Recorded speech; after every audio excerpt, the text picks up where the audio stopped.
Here we go. Okay. All right, looks like we're getting ready to go live. There it is, live on Facebook. Live again. I'm sorry. Yes, Facebook Live. That's it. I keep saying YouTube. So Facebook Live, we are doing a Between the Two Stoves interview. Yet again, Dave Nelson here with Industry Cooking Classesschannel over there on YouTube.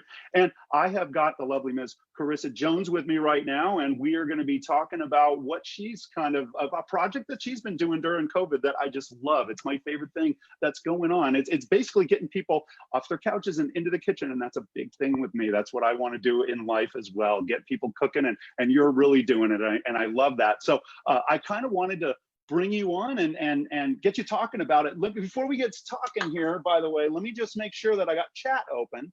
And if anybody is out there, oh gosh, wake up thing, wake up phone.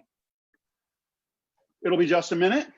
We'll get some chats in here, chat question people. And yeah, there we go. I got one right there. So I just got to turn things down and we got live questions. I wanted to kind of throw out, if anybody is watching out there, when people are watching, please throw some questions out here for my guests, because I got some very, very interesting people. As I was saying, I'm ready to go. I got my comments going here.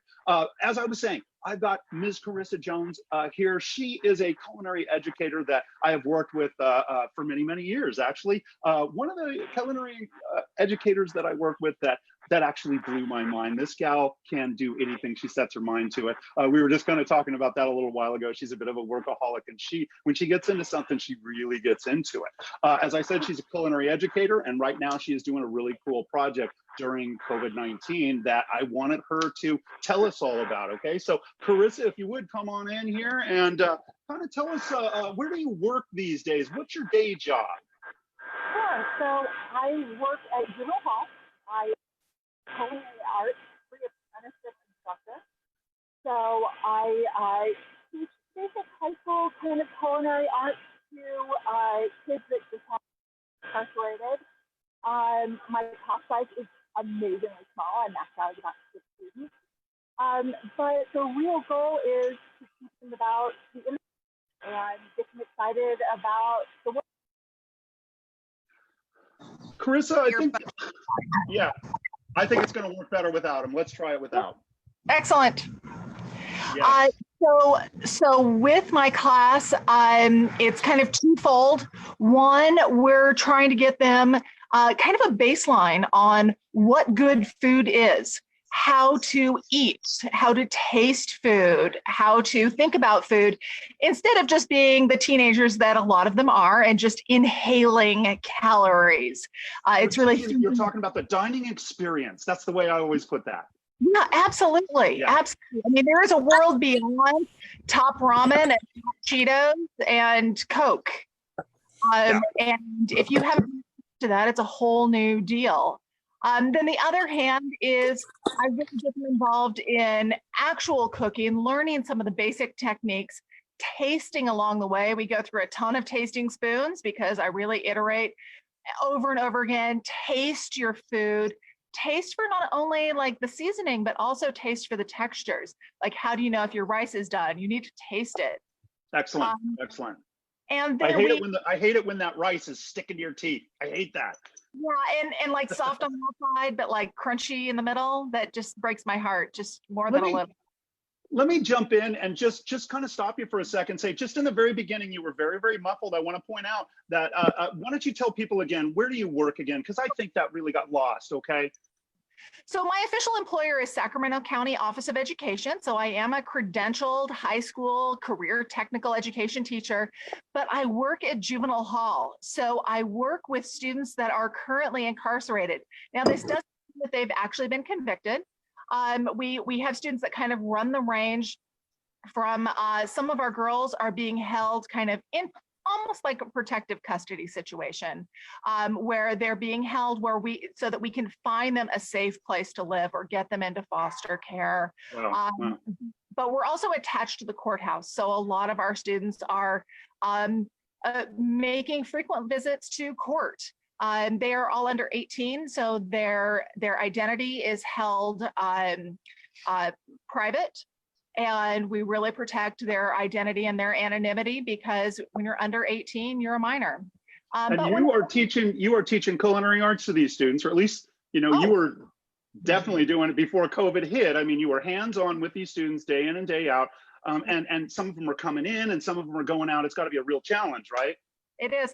Our average stay is about 28 days.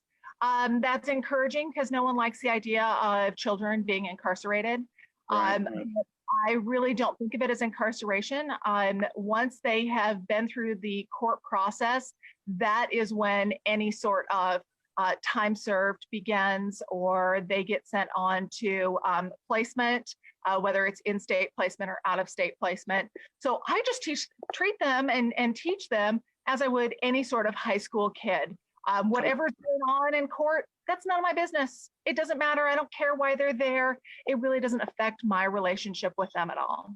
I think, I have a similar situation. I teach incarcerated ladies on the side. And to me, I don't want to know, what you did to get here. Your students are different because, like you said, some of them are in protective custody. They're there for other reasons. And you've got to be like an island in the stream for some of these kids, right? A safe space. They're getting in there. They're eating probably better than they ever thought about eating in their life.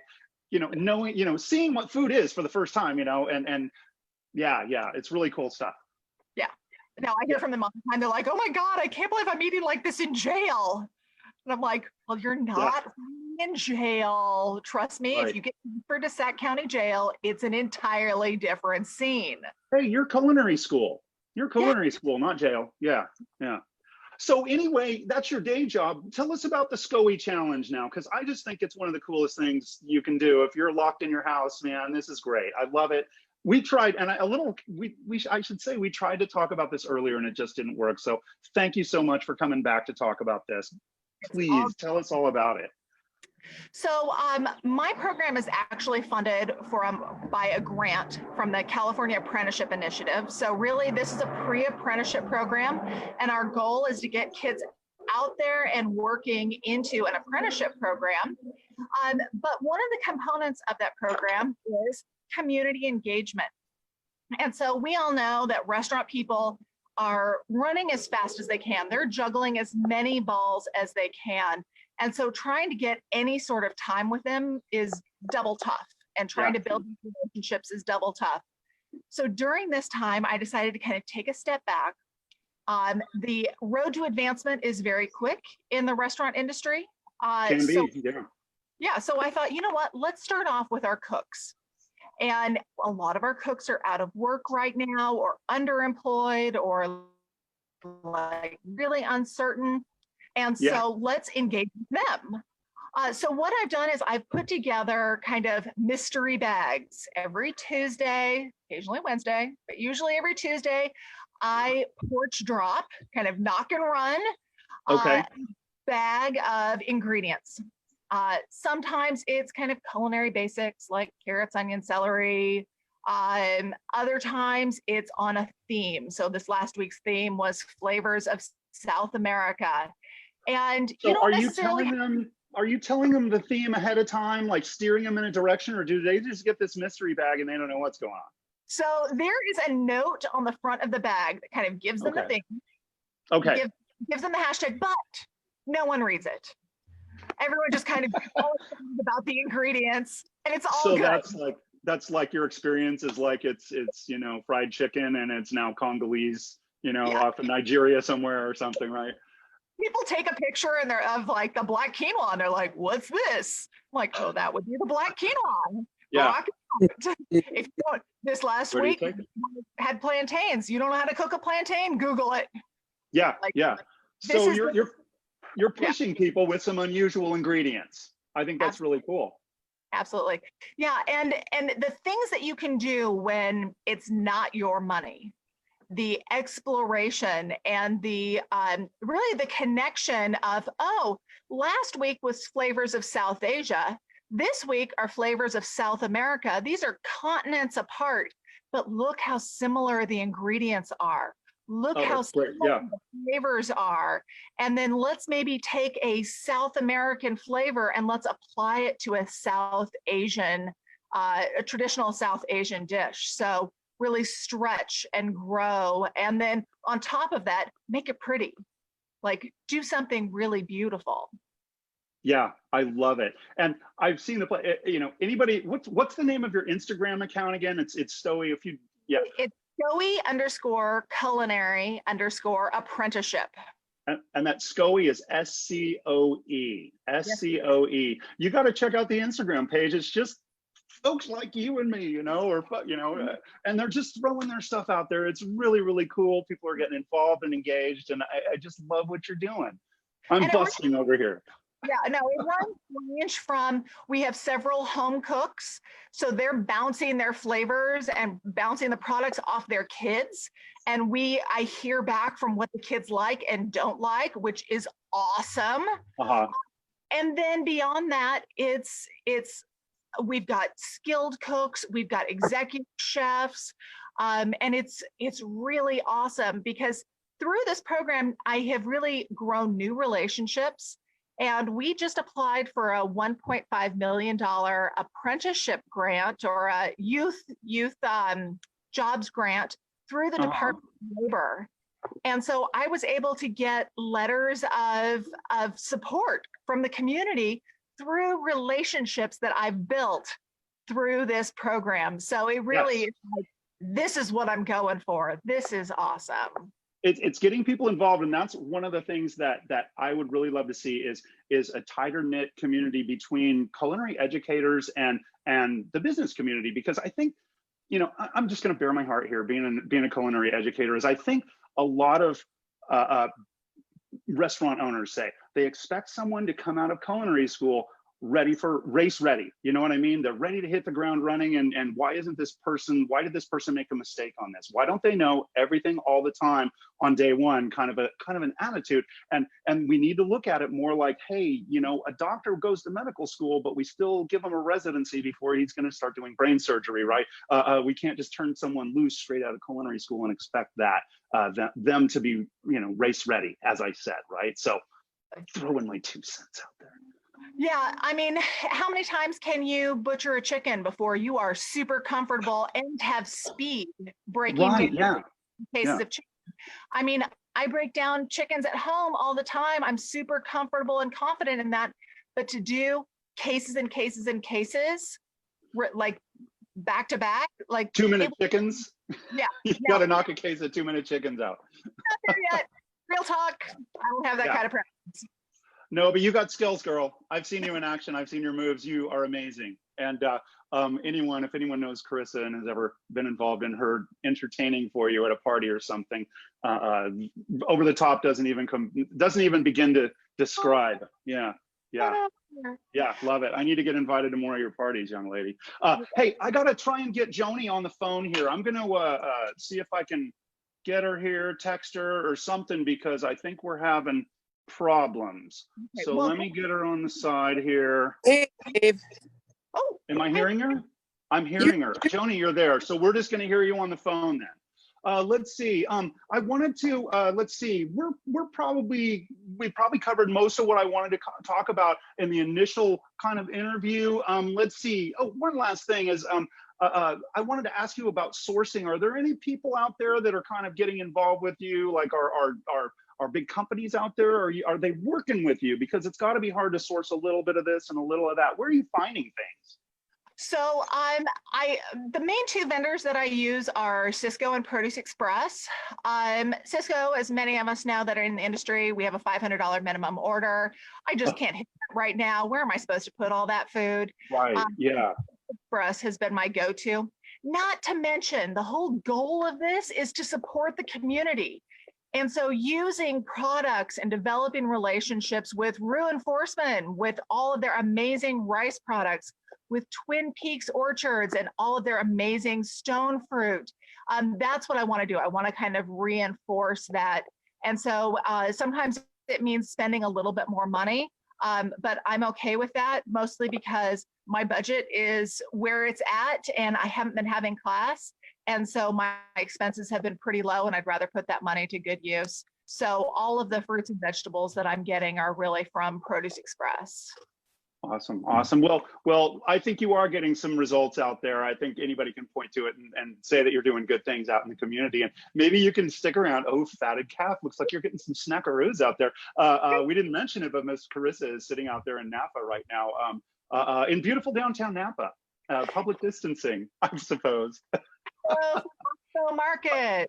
But what do you say? Can you stick around for a little bit? I want to talk to Joany and bring her in. We'll chit chat and then kind of bring you back in and kind of talk. Maybe we can get the two of you to talk about how we can get people to get together and get more ingredients out to the people, right? And so that'd be awesome if you can stick around. Bring it on. Just for a note, Clarissa and I met through the SCOE challenge. Actually, I'm one of those home cooks that was challenged because I had never cooked with Carissa before, but I figured out where it came from, and she said, Google it. So I did, and it was a really fun challenge, and it was tasty. Who knew? That's the way culinary chefs are. We're just like, look it up. We're not going to do all this. That is so funny. Well, Joany, I wanted to bring you on. If anybody is out there in our little food community that doesn't know Joany Titherington, yes, I'm saying that right. Yeah, Titherington. Sure. She is one of the first people I asked to do an interview on this show. I've been kind of snipping at her heels for weeks now to talk to her, just to kind of find out what's going on with Oak Park Market, because it is my favorite little market in town these days for myriad of reasons, right? I wanted to talk to her about, what they're doing during COVID, but also just to talk to her to get the word out in the community of how awesome this tiny but mighty little market is. I love them, and I am really loving them these days because during COVID, it is just, you are running that market so smart and so clean and aware of distancing and everything. I'm really liking the experience when I go there, and I don't want to badmouth any other markets by name or anything, but I'm not getting that feeling at other markets, okay? And so I wanted to congratulate you on that and just give you kudos because you're just doing so many good things in an area that is quite frankly hard to get real food. It really is over there. And so I wanted to bring you on and talk about what it was like, what it's like to be one of the people that kind of makes the Oak Park Market happen. It's a lot of work, Dave. It's not just, hey, come sell your fruit or vegetables or bread or whatever at the market. It really has to do with a lot of work and a lot of planning because we do a lot of things at the Oak Park Farmers Market. By the way, it's Saturdays 9 to 1, and on Wednesday evenings it's 3 to 7 o'clock in the evening time. But yeah, we're really thoughtful about it. We started this market.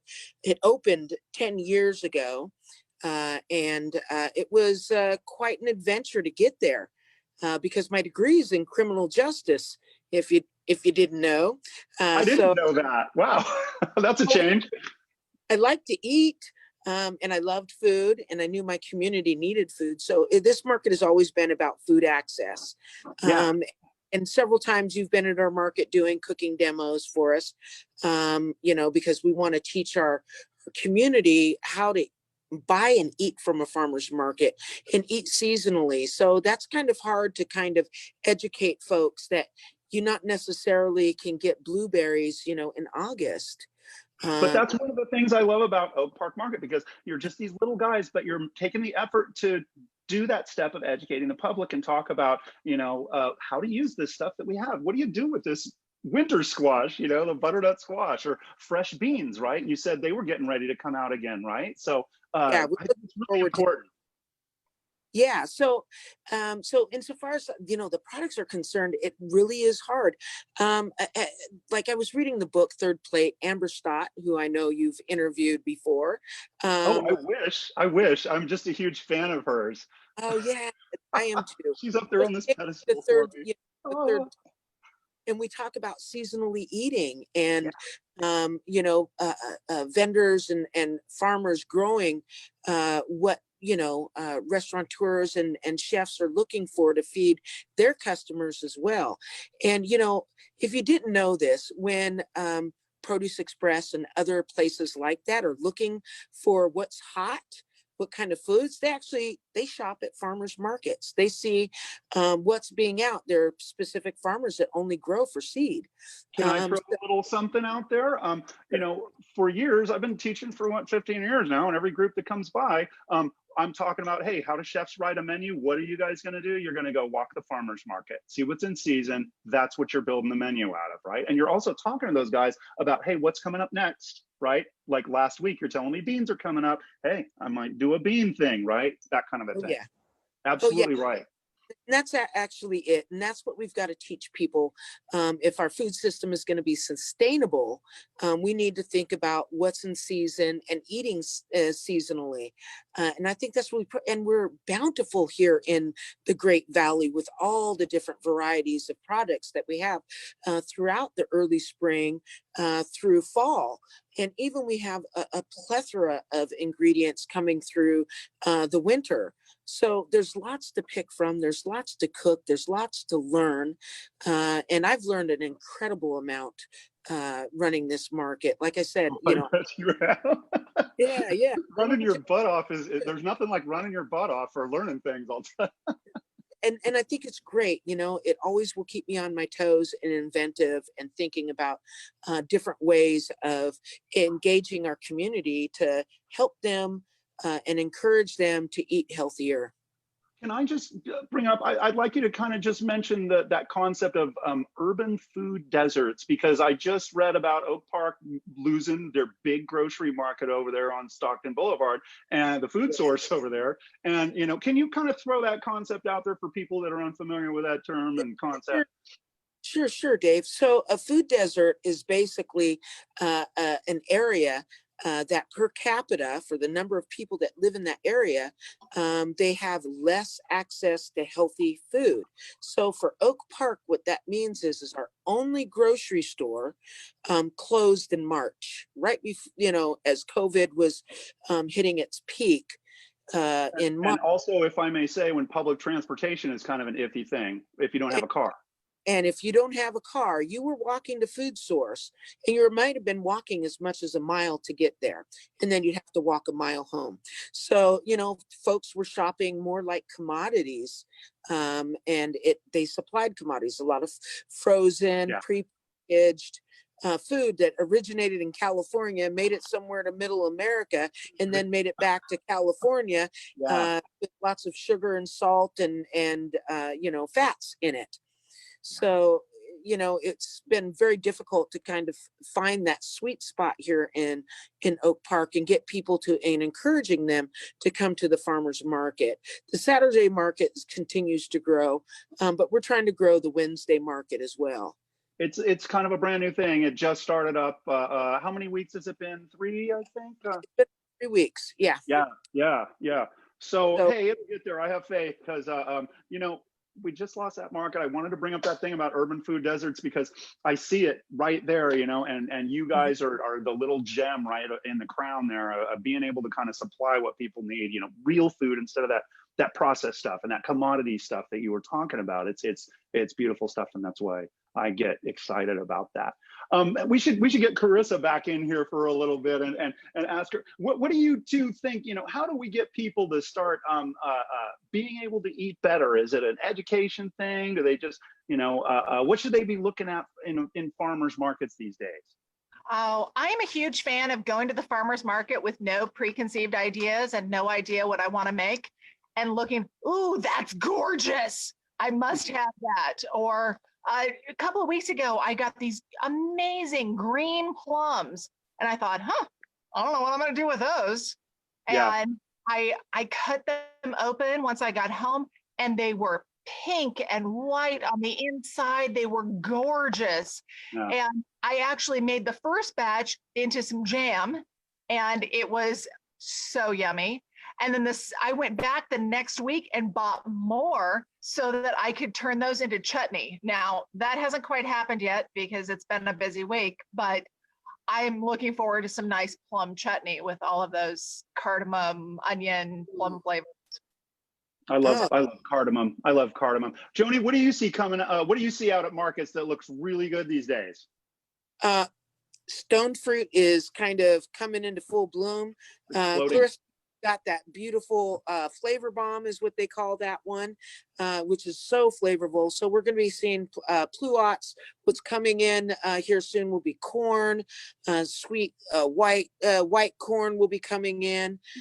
Also, we'll be seeing all those beautiful beans coming in some areas that already is, like Dwelly. They've probably already there along the Delta as well. They've got some beautiful beans as well that are coming out. But you're going to have your butter beans or your lima beans, your cranberry beans, your black-eyed peas, and I should point out these. Here, let me jump in real quick. All of these beans that she's talking about, they're going to be fresh beans. You don't see those very often, and they cook up real quick and nice, right? They're not like those dried beans. Sorry, I had to jump in there. Yeah, it's really cool. It's so versatile. You can make hummus out of these things. Untraditional hummuses, but still nonetheless very flavorful, delicious. Some are much creamier than others. And bean salad is a big thing.